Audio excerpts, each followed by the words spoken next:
నమస్తే, welcome to our channel. Jaganmohan Reddy గారు మొన్న మహిళా దినోత్సవం పురస్కరించుకొని ట్విట్టర్ వేదికగా ఒక ట్వీట్ అయితే వేశాడు.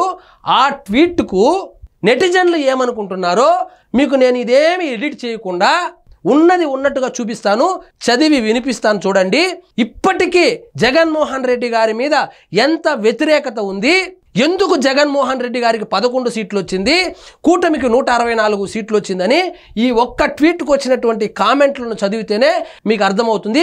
ఇంతకీ ఏం ట్వీట్ వేశాడంటే, నేడు అంతర్జాతీయ మహిళా దినోత్సవం సందర్భంగా, వాస్తవానికి గమ్మునుంటే సరిపోయేది, మహిళ అని చెప్పి నోటితో పలికే అర్హత కూడా లేనటువంటి రాజకీయ నాయకుడు ఎవరైనా ఈ దేశంలో ఉన్నాడు అంటే అది జగన్మోహన్ రెడ్డి అనే నెటిజన్లు అభిప్రాయపడుతున్నారు.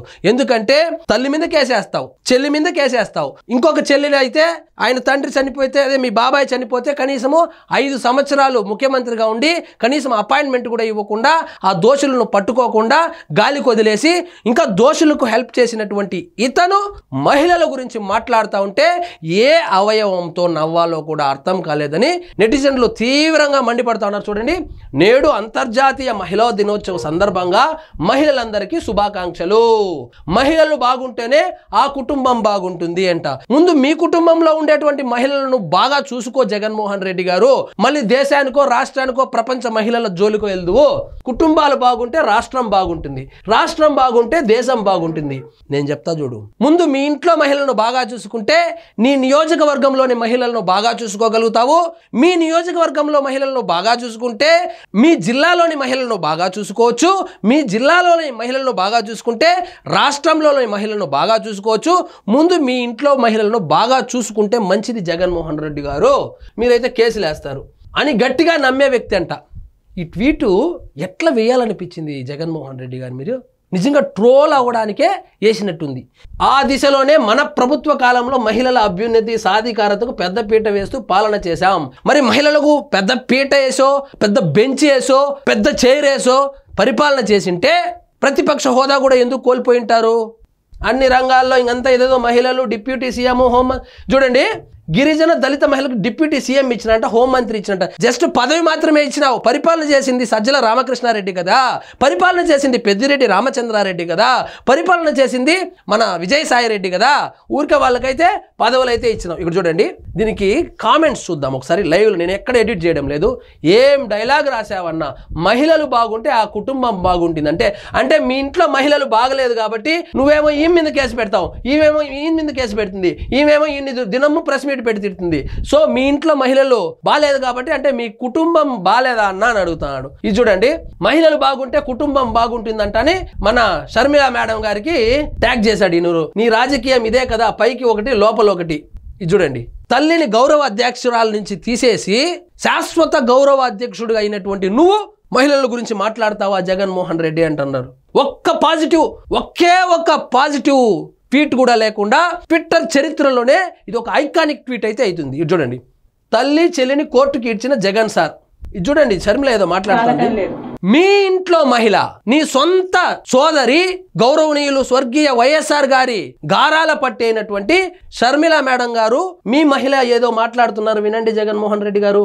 మామూలుగా అన్ని కుటుంబాలలో గొడవలు ఉండడం సహజమే, ఎవరు కాదటం లేదు. అవును, మా ఉద్దేశం కూడా గొడవలను సామరస్యంగా 4 గోడల మధ్య పరిష్కరించుకోవాలన్నదే.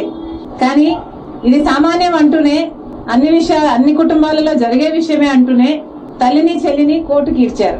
ఇది సామాన్యం కాదు జగన్ సార్. మహిళలైనటువంటి తల్లిని చెల్లిని మా అన్న కోర్టుకి ఇచ్చినాడు, మా అన్న దుర్మార్గుడు అని చెప్తాంది. ఇది చూడండి, మేము షర్మిల విజయలక్ష్మి గారు చూసావా అమ్మ వాడి ఓవర్ యాక్షన్ అని అనుకుంటున్నారంట. ఒక్కటే ఒక ట్వీట్ కూడా, నీ తల్లి చెల్లెళ్ళు నవ్వుకుంటారో తిట్టుకుంటారో ఈ ట్వీట్ చూసి. ఇక్కడ చూడండి, నువ్వు అద్భుతం, నీ కొండ గొర్రెల్ని ఇలాగే ముందుకు తీసుకుపో.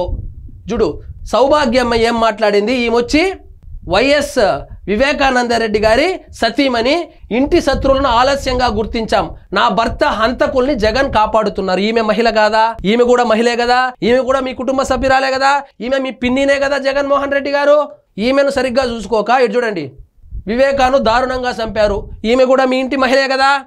ఇవన్నీ చూసుకోకుండా ట్వీట్ వేయకుండా ఉంటేనా మంచిది. ట్వీట్ వేసినావు, ఇక్కడ చూడండి కేసులు, మీరు వేసిండే కేసులు, నువ్వు మీ చెల్లి మీద మీ అమ్మ మీద వేసిన కేసులు, వాళ్ళు తిరిగి నీ మీద వేసిన కేసులు వెనక నడిపిస్తున్నటువంటి మేడం గారు చూడండి, సొంత చెల్లెలు. ఇది ఖచ్చితంగా వినాలి మీరు. ఇంకొక విషయం ఏమంటే, వైఎస్ షర్మిల గారు తన కొడుక్కి పెళ్లి కార్డు ఇవ్వడానికి చంద్రబాబు నాయుడు గారి వాళ్ళ ఇంటికి పసుపు చీర కట్టుకుని వెళ్ళిందని కామెంట్ చేసినటువంటి దౌర్భాగ్యమైన సోదరుడు ఎవరైనా ఉన్నాడు అంటే అది మీరే జగన్మోహన్ రెడ్డి గారు. ఈ భూ ప్రపంచం మీద చెల్లె వేసుకునేటువంటి బట్టల మీద, ఒక మహిళ అయినటువంటి చెల్లె అనేది పక్కన పెట్టండి, ఒక మహిళ వేసుకున్న బట్టల మీద ఒక బాధ్యతాయుతమైనటువంటి ముఖ్యమంత్రి పదవిలో ఉండి కామెంట్ చేసినటువంటి మీరు ఈరోజు వచ్చి మహిళల గురించి గొప్పగా మాట్లాడుతూ మహిళలు బాగుంటే కుటుంబం బాగుంటుంది, కుటుంబం బాగుంటే దేశం బాగుంటుందని సొల్లు పురాణం చెప్తారా? చూడండి మీ చెల్లి ఏమో చెప్తాంది, ఏడుస్తా ఉంది, లిటరల్ గా ఏడుస్తా ఉంది మీ చెల్లె, పబ్లిక్ మీటింగ్ లో ఏడుస్తా ఉంది. సో స్క్రిప్ట్ అయితే ఎవరో రాసిస్తారు, నాకు తెలిసి అడ్మిన్ కూడా మీరే అయ్యిండ్రేమో. ఒకసారి చూసుకోండి, ట్వీట్లు ఏది పెడితే అది మహిళల గురించి ఏదో పెద్ద గాంధీ మహాత్ముడిలాగా మాట్లాడితే ఈ విధంగా ట్రోల్ అవుతారు. మీరు వేసినటువంటి ట్వీట్ కింద ఉన్నటువంటి కామెంట్స్ చదువుకుంటే మళ్ళీ మీరు గెలవబోరు అనేటువంటి ఒక ఐడియా అయితే మీకు వస్తుంది. ఇదండి ఈరోజు మన టాపిక్. మీకు ఈ వీడియో నచ్చినట్లయితే లైక్ చేయండి, షేర్ చేయండి, ఛానల్ మాత్రం సబ్స్క్రైబ్ చేసుకోవడం మర్చిపోవద్దు.